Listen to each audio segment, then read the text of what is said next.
ہم نے آپ حضرات کے سامنے تلاوت فرمائی کا ترجمہ کیا۔ سورہ نساء ہی سے پتہ چلتا ہے کہ اس سورت کا تعلق عورتوں سے۔ نساء عورت کے معنی میں ہے، اور اس سورت کے اندر، سورت تو بڑی لمبی ہے، اس سورت کے اندر اللہ تعالیٰ نے جو معاشرتی زندگی ہے اور عورتوں سے متعلق جو رہن سہن ہے، نکاح سے متعلق، طلاق سے متعلق، احکامات سے متعلق تمام چیزوں کا احاطہ اس سورت کے اندر کیا گیا۔ کچھ حکموں کا تذکرہ کرتے ہوئے اللہ تعالیٰ فرماتا ہے کہ مردوں کو عورتوں پر ذمہ دار بنایا گیا۔ ذمہ داری کئی طرح کی ہوتی ہے۔ کبھی تو ذمہ داری گھر کے بڑا ہونے کی حیثیت سے ہوتی ہے، کبھی بڑا بھائی ہونے کی حیثیت سے ہوتی ہے، کبھی باپ ہونے کی حیثیت سے ہوتی ہے۔ یہاں پر جو ذمہ داری کا تذکرہ کیا گیا ہے وہ مردوں کو بتایا گیا کہ تم عورتوں کے نگراں، عورتوں کی ذمہ داری تمہارے سپرد کی گئی ہے، اور اس ذمہ داری کو کما حقہ جب نبھاؤ گے تو میاں بیوی کے جو تعلقات ہیں وہ تعلقات اچھے ہوں گے، اور اگر حقوق میں گڑبڑی ہوئی تو پھر جو میاں بیوی کے تعلقات ہیں پھر گڑبڑی شروع ہوتی چلی جاتی۔ یہ جو مرد کو ذمہ دار اور حاکم بنایا گیا ہے، اس کی دو وجہ یہاں پر بیان کی گئی قرآن میں۔ فضل اللہ بعضهم علی بعض، کہ ایک کو دوسرے پر فضیلت دی گئی۔ ظاہر بات ہے کچھ ایسے کام ہیں جو عورتوں سے متعلق ہیں، اور کچھ کام ہیں جو مردوں سے متعلق ہیں، تو دونوں کی اپنی الگ الگ فضیلت ہے۔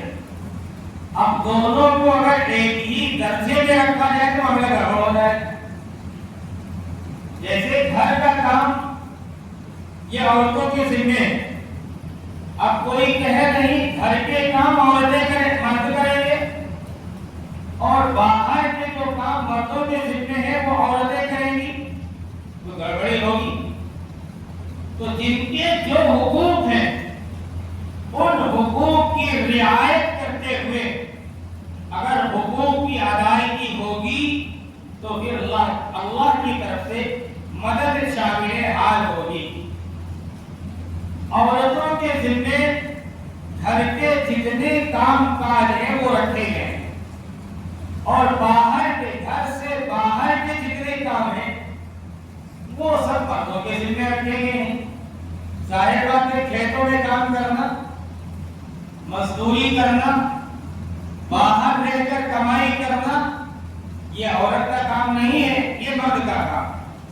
اب اس کام کو اگر عورت انجام دے گی تو ظاہر بات ہے کہ حیائی عام ہو جائے گی۔ اسی طرح گھر میں کھانا پکانا، جھاڑو دینا، برتن صاف کرنا، گھر کی صفائی کرنا، یہ سب عورتوں کے کام ہیں۔ اب ان کاموں کو اگر مرد انجام دینے لگے تو معاملہ الٹا ہو جائے گا۔ تو مرد کو بتایا گیا کہ تم کو حاکم بنایا گیا، تمہیں ذمہ دار بنایا گیا، تمہیں حکامیت دی گئی ہے، اس چیز کو مد نظر رکھتے ہوئے عورت کے ساتھ اس سے سلوک کرو۔ لیکن ہمارے اور آپ کے یہاں معاملہ اب الٹا ہو گیا۔ جو کام مردوں کے ذمہ تھے وہ عورتوں کے ذمہ ہو گئے، اور جو عورتوں کے ذمہ تھے وہ مردوں کے ذمہ ہو گئے۔ گھر کے کام و کاج اب مرد کرتے ہیں، اور باہر کے جتنے کام ہوتے ہیں وہ سب عورتیں انجام دیتی ہیں۔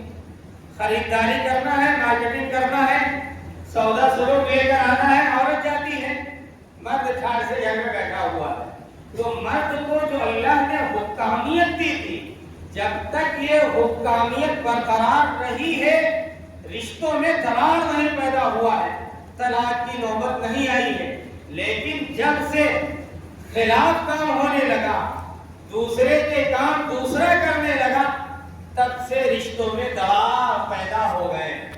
اور آج تو ہمارے مرد حضرات باہر کما رہے ہیں، اور جو کمائی ان کی جو پونجی ہوتی ہے وہ گھر بھیج دی جاتی ہے، عورت کے ذمہ کر دی جاتی ہے۔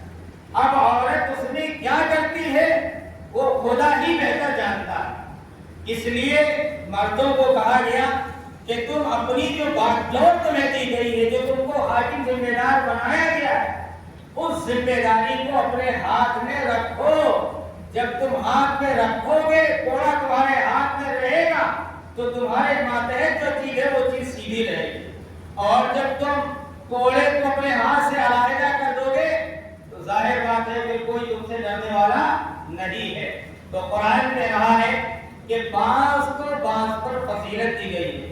ایک تو فضیلت یہ ہے مرد کی، دوسری چیز وَبِمَا أَنفَقُوا مِنْ أَمْوَالِهِمْ، دوسری فضیلت یہ ہے کہ مرد اپنا مال عورتوں پر خرچ کرتے ہیں۔ مال کیسے خرچ کرتے ہیں؟ میاں بیوی کا جب رشتہ ہوتا ہے تو رشتے میں ایجاب اور قبول، جب نکاح کا موقع آتا ہے تو سب سے پہلے جو چیز طے کی جاتی ہے وہ مہر ہوتی ہے۔ مہر مرد کی طرف سے عورت کو ملتا ہے، تو مرد اپنا مال مہر کی شکل میں عورت کے اوپر خرچ کرتا ہے، ایک چیز یہ۔ دوسری ذمہ داری، جب اس نے اپنی زوجیت میں لڑکی کو قبول کر لیا ہے، اس کو اپنی بیوی بنا لیا ہے، تو اب اس کے اوپر دوسری ذمہ داری عائد کر دی گئی کہ جو نان و نفقہ ہے، بیوی کا جو خرچ ہے، بیوی کے جو کپڑے ہیں، بیوی کی جو رہائش ہے، وہ مرد کے ذمہ ہے، مرد اس کو انجام دیتا ہے۔ اس لیے مرد کو فضیلت دی گئی ہے عورت کے اوپر کہ مرد حاکم ہے، اسی بنیاد پر کہ وہ اپنے مال کو عورت کے اوپر خرچ کرتا ہے۔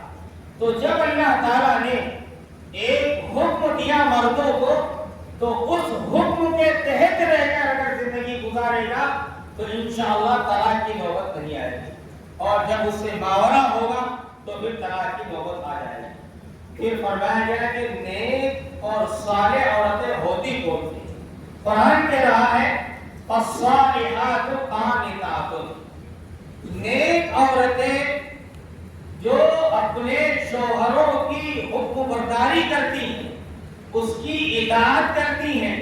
جیسے مرد نے کہہ دیا کہ تم کو میری اجازت کے بغیر میرے گھر سے باہر نہیں جانا، تو اگر نیک صورت سیرت عورت ہے، اطاعت شیار عورت ہے، تو شوہر کی فرما برداری کرتے ہوئے وہ اپنے قدم گھر سے باہر نہیں نکالے۔ اور اگر بدخو ہے، بدمزاج ہے، بد اخلاق، بد کردار عورت ہے، تو شوہر لاکھ اس کو منع کرتا رہے، وہ وہی کام انجام دے گی جو اس کے ذہن میں پہلے سے پڑ رہا ہوگا، جو اس نے پہلے سے ٹھان لیا ہوگا، وہی کام انجام دے گی۔ تو فرمایا گیا کہ نیک صالح عورت وہ ہے جو اپنے شوہر کی اطاعت شعار ہو، اپنے شوہر کی بات ماننے والی ہو، ایک چیز یہ۔ دوسری چیز بتائی گئی حافظات للغیب بما حفظ اللہ، کہ وہ اپنے شوہر کے پیٹھ پیچھے، شوہر کی عدم موجودگی میں، شوہر کے گھر میں نہ ہوتے ہوئے شوہر کے مال کی حفاظت کرنے والی ہو۔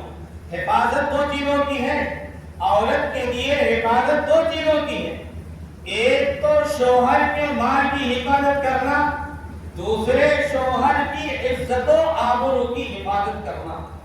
شوہر نے عورت کو گھر میں رکھ دیا، اب اس سے کہہ دیا کہ جو مال تمہارے پاس میں رکھ رہا ہوں، اس میں تم کو اختیار ہے، جائز راستے میں تم جہاں چاہو خرچ کر سکتی ہو۔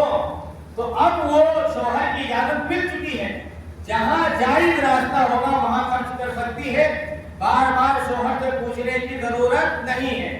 اسی طرح مال شوہر نے گھر میں رکھا، اور یہ کہہ دیا کہ میری منشا کے مطابق خرچ کرنا، میری منشا اگر نہیں ہے تو مت خرچ کرنا، اس عورت نے کام یہ کیا کہ جہاں اس کا دل چاہا وہاں پر مال کو خرچ کر دیا۔ تو اس نے کیا کیا؟ مال میں، شوہر کے مال میں خیانت کی، شوہر کے مال میں خیانت کی۔ اسی طریقے سے دوسری عبادت عزت و آبرو کی ہے۔ شوہر نے کہہ دیا کہ فلاں فلاں شخص میرے گھر میں نہیں آ سکتا ہے۔ اب اس نے کیا کیا؟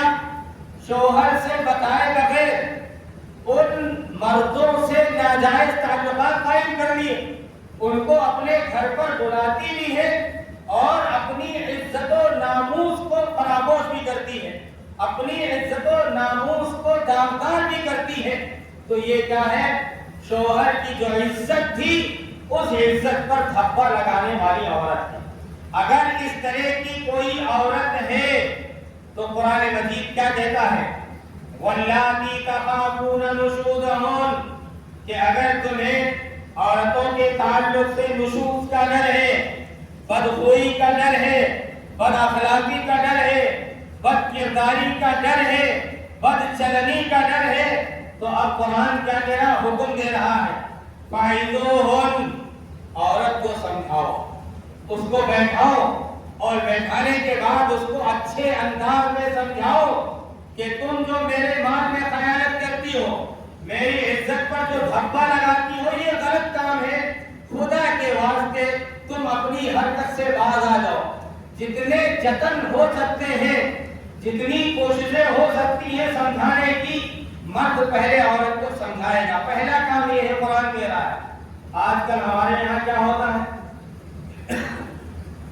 کسی نے اگر کان بھر دیا شوہر کے کہ تمہاری بیوی تو ایسا ایسا کرتی ہے، ایسے ایسے لوگوں کے ساتھ تعلقات ہیں، اب مرد نے بات کی تحقیق نہیں کی، فوراً آیا، آپ بتا، فوراً طلاق دے دی، جاؤ میرے گھر سے چلے جاؤ، طلاق طلاق طلاق۔ کبھی نہیں سوچا کہ 3 مرحلے میں طلاق دینا چاہیے۔ یہ ہمارا اور آپ کا نتیجہ آج کل چل رہا ہے۔ قرآن کیا کہہ رہا ہے؟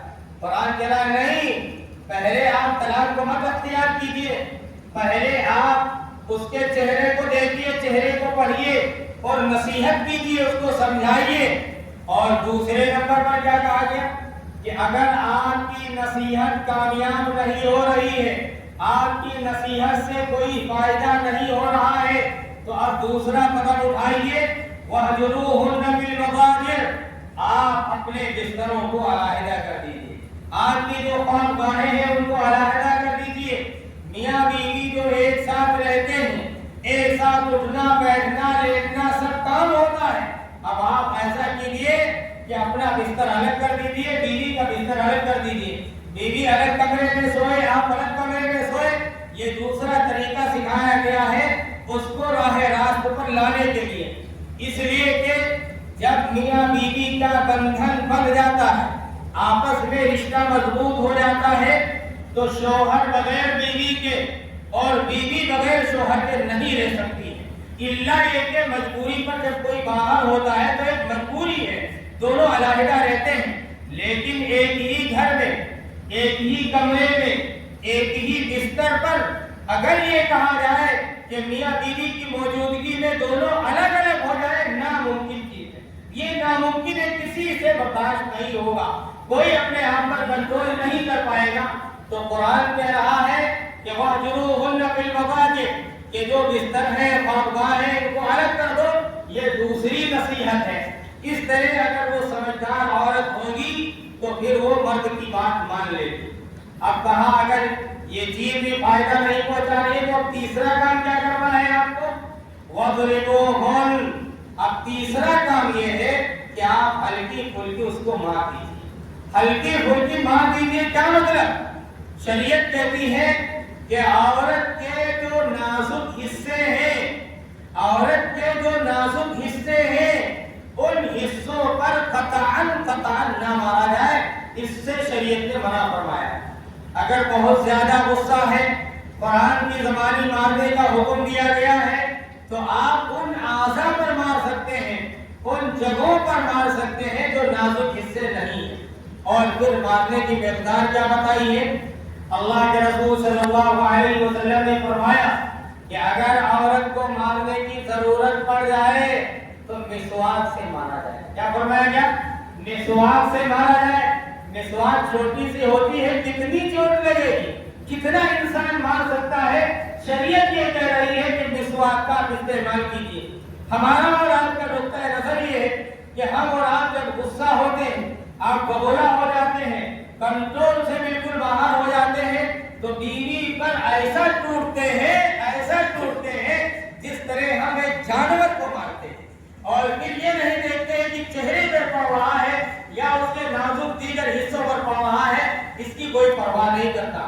اور بعض تو درندہ صفت انسان ایسے ہوتے ہیں جو ہڈی اور پسلی تک توڑ کر رکھ دیتے ہیں. شریعت نے اس سے منع فرمایا کہ ایک وقت تو وہ تھا کہ جب تم بیوی کے ساتھ لیٹتے تھے، ہم بستر ہوتے تھے، لطف اندوز ہوتے تھے، اور آج یہ نوبت آ گئی ہے کہ تم اس کو مارتے ہو. اب دوبارہ اگر اس کے ساتھ رہنے کی ضرورت پڑ گئی، رشتہ آپس میں بن گیا، تو تم کس منہ سے اس کے پاس جاؤ گے؟ کیا منہ لے کر جاؤ گے اس کے پاس رہنے کے لیے اور اس کے ساتھ زندگی گزارنے کے لیے؟ اس لیے شریعت نے فرمایا کہ پہلے نمبر پر آپ نصیحت کیجیے، دوسرے نمبر پر یہ ہے کہ خوابگاہوں کو علیحدہ کر دیجیے، تیسرے نمبر پر مار کا حکم ہے، اور وہ بھی ہلکی پھلکی مار. پھر آگے کیا فرمایا جائے کہ 3 طریقے آپ نے اختیار کر لیے. فَإِنْ أَطَعْنَكُمْ، اگر بیوی تمہاری اطاعت کرتی ہے، بیوی تمہاری بات مان لیتی ہے، نصیحت قبول کر لیتی ہے، تمہاری اطاعت شعار بن جاتی ہے، تمہاری باتوں پر لبیک کہتی ہے، تمہاری ہر ایک بات کو ماننے کے لیے تیار ہے، تو قرآن کہہ رہا ہے فَلَا تَبْغُوا عَلَيْهِنَّ سَبِيلًا، اب کوئی دوسرا راستہ اختیار نہ کرو. دوسرا راستہ اختیار کرنے کا مطلب کیا ہے کہ اب طلاق نہ دو، طلاق کے لیے کوئی راستہ ہموار نہ کرو. ان اللہ کان علیا کبیرا، اس لیے کہ اللہ بہت بلند بھی ہے اور بہت بڑا بھی ہے، اس سے بڑے تو تم ہو نہیں سکتے. جب اللہ نے یہ بات کہہ دی کہ ہمارا بندہ چاہے جتنا گناہ کرے، جب میرے دربار میں آتا ہے، مجھ سے توبہ کرتا ہے، میں معاف کر دیتا ہوں، تو تم کون ہو جو معاف نہیں کرتے ہو؟ اس لیے اگر بیوی پاشیار ہو جاتی ہے تو پھر آپ کوئی راستہ اختیار نہ کیجیے. اس کے بعد ایک چوتھا حکم بتایا ہے قرآن مجید نے، وَإِنْ خِفْتُمْ شِقَاقَ بَيْنِهِمَا، کہ اگر زوجین کے درمیان شقاق ہو جائے. شقاق کہتے ہیں نا اتفاقی کو، ہلکی پھلکی باتیں ہو جاتی ہیں، وہ ادھر منہ پھلائے بیٹھے ہوئے ہیں، وہ ادھر منہ پھلائے بیٹھی ہوئی ہیں. اگر اس طرح کی نا اتفاقی کوئی دشمنی جیسی بات ہو جاتی ہے تو قرآن کہہ رہا ہے فَبَعْثُوا حَكَمًا مِنْ أَهْلِهِ وَحَكَمًا مِنْ أَهْلِهَا. ایک حکم کہتے ہیں جس کو انصاف کرنے کے لیے ذمہ دار بنایا گیا. تو ایک حکم مرد کی طرف سے، شوہر کی طرف سے، اور ایک حکم ایک ذمہ دار عورت کی طرف سے. ان کا انتخاب کیا جائے، اور انتخاب کرنے کے بعد فَبَعْثُوا، اب ان کو بھیجا جائے. کہاں بھیجا جائے؟ جو دونوں خاندان ہیں، مرد کا خاندان، عورت کا خاندان، ان دونوں خاندانوں میں یہ دونوں بیٹھیں، اور بیٹھنے کے بعد آپس میں رشتے کو سمجھیں، آپس میں معاملات کو سمجھیں کہ یہ جو شقاق ہوا ہے، جو آپس میں نا اتفاقی ہوئی ہے، یہ شوہر کی طرف سے ہے یا بیوی کی طرف سے ہے یا دونوں کی طرف سے ہے، کیا معاملہ ہے، ماجرا کیا ہے. اب دونوں بات کو سمجھیں گے اور سمجھنے کے بعد سلجھانے کی کوشش کریں گے. اور یہی ہر ایک کرتا ہے جب کسی کو کسی معاملے میں کہا جاتا ہے کہ آپ میرا فیصلہ کر دیجیے، تو وہ دشمن بن کر نہیں جاتا، وہ آپ کے حالات پر اور آگے والے کے حالات کو دیکھ کر، دونوں کی باتوں کو سن کر ایک نتیجہ نکال کر فیصلہ کرتا ہے. تو آپ کو ذمہ دار فیصل بنایا گیا ہے. اگر آپ چاہیں گے، یہ دونوں حکم مرد کی طرف سے عورت کی طرف سے، دونوں اگر چاہیں گے کہ دونوں کے درمیان اصلاح ہو جائے، میاں بیوی کا جو رشتہ ہے یہ پھر سے قائم ہو جائے، اگر یہ چاہیں گے تو قرآن کیا کہہ رہا ہے؟ یوفق اللہ محبت پیدا کر دے گا. کب؟ ان یرید اصلاحا، کہ جب دونوں اصلاح کرنا چاہیں گے، ان کی نیتیں اچھی ہوں گی تو نیت کے مطابق اللہ تعالیٰ دونوں کے درمیان الفت و محبت پیدا فرما دے گا. پھر کیا ہوگا؟ وہ رشتہ پھر سے جڑ جائے گا. ان اللہ کان علیما خبیرا، اللہ تعالیٰ بہت جانتا بھی ہے اور پوری خبر رکھتا ہے. ہمارے اور آپ کے سینے میں، ہمارے اور آپ کے دل میں ابھی بات آئی نہیں، ذہن میں خیال آیا نہیں، اللہ کو پہلے سے معلوم ہو جاتا ہے. تو اللہ تو پہلے سے جانتا ہے کہ یہ دونوں رشتے کیا کرنا چاہتے ہیں، کس طرح سے دوبارہ بندھن میں بندھنا چاہتے ہیں، اللہ جانتا ہے. تو اللہ جاننے کے مطابق دونوں کے درمیان ایسی ایسی باتیں پیدا فرما دے گا کہ دونوں رشتوں کو جوڑنے والے بن جائیں گے. تو رشتہ کیا ہے؟ یہ جو نکاح کا رشتہ ہے، یہ بڑا ہی مستحکم ہوتا ہے، بڑا مضبوط ہوتا ہے، بڑا پائیدار ہوتا ہے، زندگی کا سوال ہوتا ہے. اس رشتے کو ہمیشہ بنانے کی کوشش کی جائے، بگاڑنے کی کوشش نہ کی جائے. یا ذرا ذرا بات کوئی ہو گئی